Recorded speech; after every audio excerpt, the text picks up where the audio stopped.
My girlfriend mocked my dreams, then asked for a loan when I made it so. I sent her a link to a budgeting app and blocked Harry, a 25-year-old guy. And I've always had big dreams that everyone else thought were ridiculous. Growing up, money was tight living paycheck to paycheck, stretching every dollar just to cover rent and groceries. My parents were supportive in their own way. They never mocked me, but there was always this quiet caution in their eyes, like they were silently saying, "Be realistic. Don't get hurt." And honestly, I'd felt that weight my whole life, the constant tug between dreaming big and playing it safe. I met Sarah during college, and from the start, she seemed different.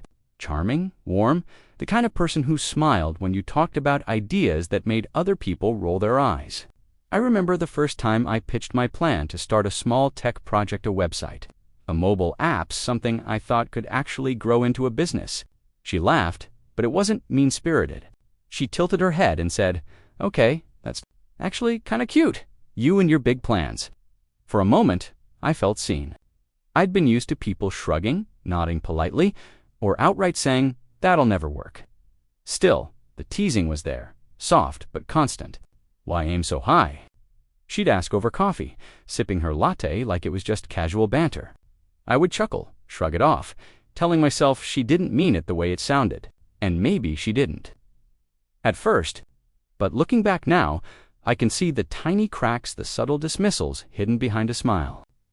Those little comments were the first signs, the hints that my dreams, the ones I held closest to my chest, might not be something she ever really believed in.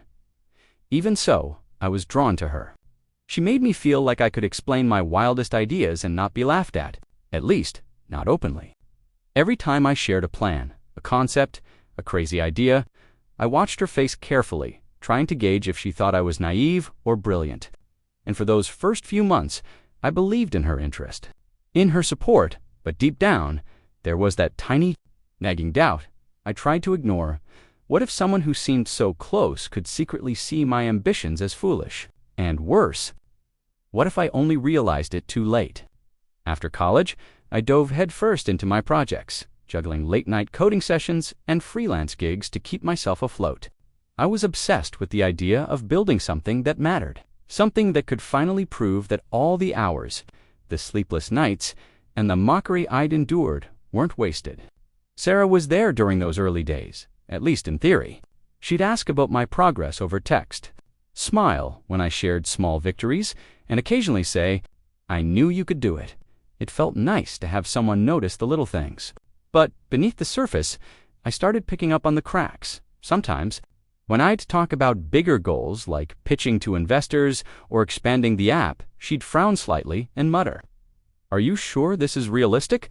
Not harshly, but enough to sting. There were nights I caught myself replaying her words, wondering if she thought I was being foolish. And every time she said something like that, I'd try to brush it off, telling myself, she just wants me to be careful. One evening, I was showing her a prototype I'd been working on for weeks. I could see her watching intently, nodding. But then she laughed lightly and said, "You're seriously going to try to turn this into a business? That's ambitious." I guess, ambitious. A nice word on the surface, but in her tone, it felt like a polite way of saying, "Don't get your hopes up." I forced a smile, but inside, something twisted. Why did it feel like she was cheering me on, while also quietly rooting for me to fail? I found myself questioning things I'd never questioned before, my own confidence, my own ideas, my own worth.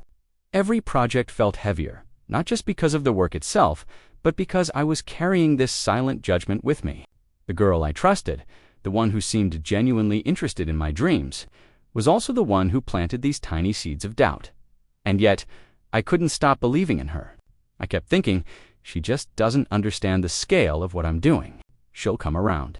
But deep down, a little voice whispered, what if she never does? Things started to change during the months after graduation. I was hustling harder than ever, late nights coding, mornings pitching ideas, weekends buried in spreadsheets and prototypes. I thought Sarah would be my biggest cheerleader. At first, she still asked about my progress, smiled at small victories, but slowly the subtle teasing began to sharpen. One night, I was explaining a new feature I'd developed for the app. My hands shook a little with excitement as I showed her the prototype on my laptop. She leaned over, eyes scanning the screen, and then laughed, not warmly, not encouragingly, but that kind of half-laugh that stings. "Wow, you really think this is going to work?" she said, smirking. "I mean, it's cute, I guess. For a dreamer, cute," I repeated, trying to mask the irritation in my voice. "You mean, I'm serious about this, and it's not just a hobby anymore?" She shrugged and leaned back on the couch, twirling her hair. "I don't know. I just don't see it. You've always been the kind of guy who aims too high. Why do you bother sometimes?" Her words hit harder than I expected. It wasn't the criticism itself I'd faced that before it was the casual, dismissive way she said it. Like my ambitions were adorable, like they were something to giggle at, not support. I felt a knot form in my stomach, a mix of frustration, hurt, and embarrassment. I wanted to shout, to make her understand how much work I'd put in, how much risk I was taking. But instead, I just closed the laptop slowly and said, "All right, maybe I'll prove you wrong." That night, I couldn't sleep. I lay awake listening to the hum of the city outside my window, replaying her laugh over and over. I started noticing all the tiny things I'd ignored before: the smirks when I mentioned plans, the sighs when I talked about ambition, the casual jokes about how unrealistic I was. For the first time, it felt like she wasn't just teasing. She was undermining me. And that thought made something inside me harden. Because if she didn't believe in my dreams, then maybe she didn't deserve to share in them. A few months later, something unexpected started happening. My little project, the one Sarah had laughed at endlessly, was gaining traction. A freelance client picked up on my app idea and offered a small investment, and a few beta testers were genuinely impressed. For the first time, it felt like all the late nights, skipped meals, and endless coding had a purpose. I wanted to tell her, to share the news, but there was a hesitation I hadn't felt before. After all, she'd spent so long dismissing me, belittling my ambitions. What would she even say now? One evening, I decided to casually mention it over dinner. "Hey, I got a positive response from a client today," I said, trying to keep my excitement in check. Sarah raised an eyebrow and smirked. "Really? That's nice, I guess." Her tone didn't match the words. It was that same faintly dismissive way, like she was humoring me. I felt a flicker of frustration. "I mean, it's actually a good opportunity. It could turn into something bigger," I added, hoping to ignite some real interest. She leaned back, sipping her drink. "I don't know. You've had ideas before. Remember the website you tried last year?" She laughed lightly. "It didn't exactly take off." Her words stung more than I expected. I could feel my stomach knot, my chest tighten. But instead of letting anger take over, I focused on the progress I knew I'd made. My app was working, people were noticing, and I was finally moving forward. The contrast between her mocking disbelief and my quiet wins made the tension in the room almost unbearable.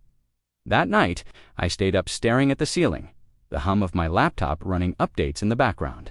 I thought about how she'd laughed at me when I was broke, when I was struggling to prove myself, and now she wanted to see if my success could benefit her. That realization hit me like a punch.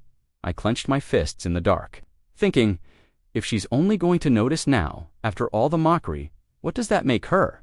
And I couldn't shake the feeling that the real challenge dealing with her was just beginning. I should have seen it coming, but I didn't. Just as things were starting to look up, Sarah blindsided me. One evening, casually scrolling through my phone, I saw a message that made my stomach drop. "Hey, I'm in a bit of a bind. Can you help me out with a loan?" A loan, from me. The same guy she'd spent months mocking, telling my dreams were cute and unrealistic. My heart raced. I stared at the screen, rereading it, hoping I'd misunderstood. But no, it was real. The woman who had laughed at my hustle, rolled her eyes at my late nights, was now asking for money, as if I owed her because I was finally succeeding. Trying to keep my voice calm, though it shook under the weight of disbelief. "Wait, you're asking me for a loan?" I asked. "Yeah," she said casually, like it was nothing. "I've got an emergency. You've got this business now, right? I just need a little help." I could feel my blood boiling, but I forced myself to breathe. "Do you realize you spent months making fun of my ideas, laughing at my ambition, and now you expect me to just hand you money?" She laughed lightly, the same laugh that had stung me months ago. "I was just teasing before. This is different. I wouldn't ask if it wasn't important." Her words should have made me feel guilty. They didn't. They ignited something inside me, instead anger, yes, but also clarity. For the first time, I saw the situation clearly. This wasn't about a small emergency or helping someone in need. This was entitlement. She wanted a shortcut to benefit from the very thing she had belittled. I hung up the phone slowly, my hands trembling. Part of me wanted to yell, to confront her, to make her feel the sting of what she had done. But another part of me realized that the best response wouldn't be anger, it would be calm, deliberate, and just. Perfect in its quiet justice. And in that moment, I knew I had a choice. Let her exploit me. Or show her that I wasn't the same person she'd mocked all those months. The first move of my plan was forming in my mind, and I could already feel her reaction when it came. After that call, I couldn't sleep. I paced my small apartment, the hum of the city outside doing nothing to calm the storm inside me. Anger was the obvious reaction, but beneath it was a heavier, more suffocating emotion: disappointment. How could someone I trusted, someone I loved enough to share my dreams with, flip so quickly from mockery to expectation? It felt like betrayal had a face, and that face was hers. The next morning, she texted again, trying the charm offensive. "I didn't mean to upset you. I just really need this. Please. I thought you'd understand." I stared at the screen, my thumb hovering over the keyboard. I wanted to scream, to tell her everything I'd bottled up, the months of laughing at my ambitions, the subtle digs, the doubts she'd planted in my mind. I thought back to the countless nights she'd rolled her eyes, her laugh echoing in my head, and realized something. She had no idea how serious I was. She had no clue how hard I'd worked, how many sacrifices I'd made, how close I was to proving every single person wrong who ever doubted me. And suddenly, I didn't feel anger at her anymore. I felt a quiet, simmering power. Her words became background noise as I began to plan my response. Not a confrontation, not a lecture. Something more subtle. Something that would hit harder than any argument ever could. I researched, tested ideas in my mind, replayed scenarios, weighing her reaction against mine. Every word she sent, every pleading tone, only sharpened my focus. That night, I sat at my desk, the soft glow of my laptop illuminating my face, and a small smile crept across my lips. For the first time in months, I felt completely in control. The same girl who mocked my dreams was about to see exactly what it meant to underestimate me. But even as I plotted, a flicker of doubt lingered in the back of my mind. Would she ever see it coming? Or would she continue thinking she could manipulate me, right up until the moment it was too late? The answer was about to reveal itself, and it would be far more satisfying than I could have imagined. By the next day, I had my plan in motion. I wasn't going to yell, beg, or reason with Rashid, shown she didn't deserve that. Instead, I decided to respond with a calculated, quiet lesson that would cut deeper than any argument ever could. I opened my laptop and started researching tools, apps, anything that could illustrate exactly what I wanted her to see: the reality of budgeting, financial responsibility, and personal accountability. After a few minutes, I found it a simple but effective budgeting app that tracked loans, payments, and spending perfect. I could almost see her reaction in my head, the smug confidence she usually wore crumbling when faced with a reflection of her own entitlement. I tested it briefly, creating a mock loan scenario, just enough to show how serious and structured it could be. Every number, every alert, every reminder echoed the message I wanted to send. You can't just take what you want without consequences. I typed out a short message, casual but deliberate. "Hey, thought this might help you manage your loan better. Looks like it tracks everything clearly and helps with repayment. Good luck." I hit send. My heart was racing, but this wasn't fear, it was anticipation, the thrill of finally taking control. Immediately, I pictured her face, that same smirk I'd hated for months, slowly shifting to confusion and maybe even panic. I knew she expected an emotional confrontation, or an easy yes. Instead, she got a reflection of her own behavior, structured and unyielding. I leaned back in my chair, the hum of my laptop the only sound in the apartment, and let myself breathe for the first time in weeks. But even as I sat there, satisfaction blooming inside me, I couldn't ignore the little voice in my head whispering, "She's going to push back. She's going to try to guilt-trip me to charm her way out of this."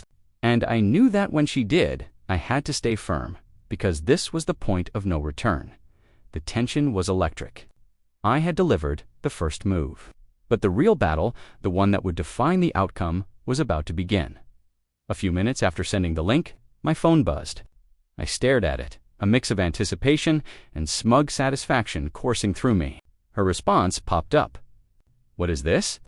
I smirked, almost out loud. That was exactly the reaction I had imagined. I typed back casually, "It's a budgeting app. Thought it might help you manage the loan you asked for?" There was a pause, and then another message. "Wait, are you mocking me?" I didn't respond immediately. I let it hang, letting the weight of my words, the implications, sink in. She had asked for help from someone she'd mocked relentlessly. And now I was giving her exactly what she needed, a tool to face her own irresponsibility, not an emotional free pass. "I'm serious," I finally typed, keeping my tone neutral. "It's practical, shows what needs to be repaid, tracks every dollar. Thought it could help." Her next message was defensive, almost incredulous. You're not going to just give me the money?" After everything, I felt a surge of quiet power. This wasn't about money anymore. It was about control, about boundaries, about showing her that I wasn't someone to be manipulated. I imagined her scrolling through the app, seeing every payment tracked, every obligation unavoidable. The realization must have been sinking in. She couldn't just ask and expect to get. There was silence on her end for a few moments, then a frustrated string of texts, pleading, almost whining. "Come on, this isn't fair. I just need a little help. You used to care."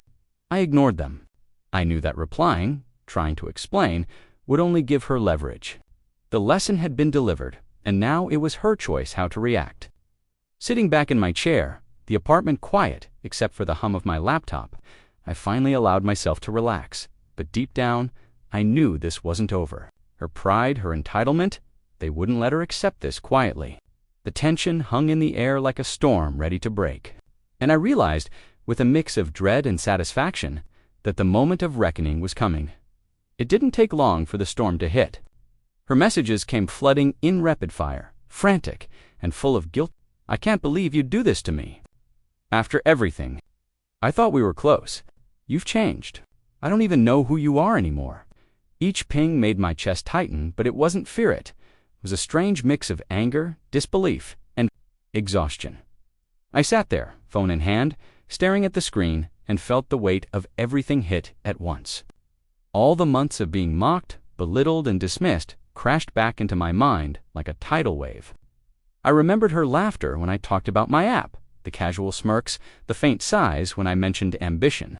And now, after all that, she expected me to hand her a lifeline. My hands shook as I scrolled through her texts, a mix of pleading and subtle manipulation. For a moment, I questioned myself. Maybe I was overreacting. Maybe I should just help her, keep the peace, salvage whatever scraps of relationship were left. But then I remembered the nights I stayed up coding while she mocked me. I remembered the subtle digs, the little comments that chipped away at my confidence. I felt like I'd been holding in all that frustration, all that hurt, and now it was finally surfacing. Raw and unfiltered. The apartment felt suffocating. The hum of the city outside sounded distant, like I was trapped in my own world of betrayal. I could feel my chest tighten, my stomach churn, the adrenaline and heartbreak mingling in a way that left me dizzy. And in that moment, I realized something. I had reached my lowest point. Not financially, not professionally, but emotionally. I had loved someone who didn't respect me, who had used my dreams as fodder for amusement, and now she wanted to take what I'd built. I was furious, exhausted, and completely shattered. I set my phone down slowly, taking a deep breath, trying to steady my trembling hands. Something had to give. And deep down, I knew the next move I made would change everything for both of us. I took a deep breath and made a choice. I wasn't going to let her guilt or manipulation control me anymore. For the first time in months, I felt a sense of clarity, like the weight pressing on my chest had lifted just a fraction. The anger was still there, simmering, but it had transformed into something sharper, quiet, deliberate empowerment.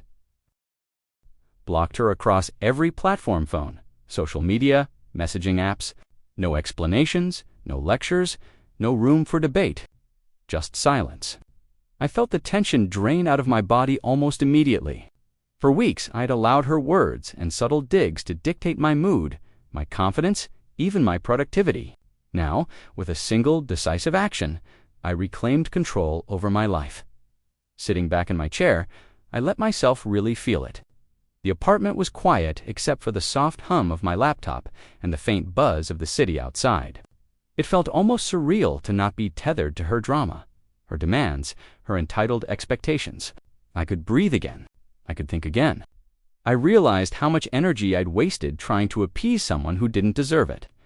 I thought about everything she had said, the laughing at my ideas, the dismissive comments, the sudden demand for money, and instead of fury or panic, I felt satisfaction.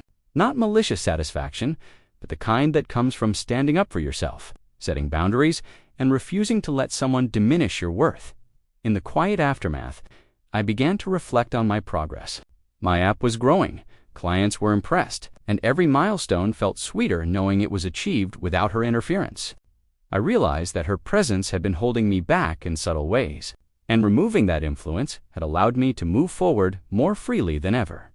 But even as relief washed over me, I knew she was out there somewhere, probably fuming, probably trying to make sense of what had just happened. And for the first time, it didn't matter. I was done bending, done excusing, done letting someone else dictate my worth. The first step toward real freedom had been taken. But the story wasn't over yet. There was still a final reckoning, a satisfying closure waiting just ahead. The days that followed were surreal. For the first time in months, I didn't wake up thinking about her. Instead, I focused on my work, my growth, and my future. My app continued to gain traction. Each new milestone, a quiet reminder that I was finally building something real, something that belonged entirely to me. And with every success, I felt a sense of vindication, not out of spite, but because I had proven to myself that her disbelief didn't matter. Occasionally, I'd see notifications of messages she'd tried to send, blocked, unread, unanswered. I imagined her scrolling through, trying to guilt me, trying to charm her way back into my life, only to be met with nothing but silence. There was a strange satisfaction in that. She had mocked my dreams, tried to belittle my ambition, and now she had no access to the results she wanted to exploit. The universe, it seemed, had a subtle way of balancing things out. I reflected on how far I'd come emotionally. I no longer felt the anxiety that had gnawed at me every time she laughed at a project or made a subtle dig at my goals. That weight was gone, replaced with clarity and focus. Every late night, every sacrifice, every sleepless moment had led me here not to revenge, not to confrontation, but to empowerment and peace. And while she remained in the periphery, trying to comprehend what she had lost, I realized something profound. I didn't need her approval. I didn't need her support. All I needed was my own dedication and the people who genuinely believed in me. Even now, when I think about her asking for that loan, I feel a mix of disbelief and quiet triumph. The girl who spent months mocking me is now confronted with the reality that her entitlement and disrespect didn't give her power over my life. I leaned back in my chair, letting the glow of my laptop wash over me, and finally allowed myself to smile. This wasn't just about success. It was about reclaiming myself, and nothing she could say or do would ever take that away. Weeks later, life felt completely different. I woke up every morning without the weight of her doubts, without the gnawing anxiety of her expectations. My app was thriving, clients were impressed, and I was finally living proof that all those years of sacrifice and hard work had been worth it. The funny thing was, the person I used to think I needed approval from, the one who laughed at my dreams, was no longer relevant then. Almost by accident, I heard through mutual friends that she had realized what had happened. She had been blocked, her messages ignored, and the loan she expected had never materialized. I could only imagine the confusion and frustration she must have felt. The very person she mocked, laughed at, and tried to manipulate had moved on, stronger and more successful than ever, and there was nothing she could do about it. I felt a strange sense of satisfaction, not out of cruelty, but because justice had been served in the most subtle, perfect way. She had underestimated me, assumed that her charm or entitlement could bend me to her will.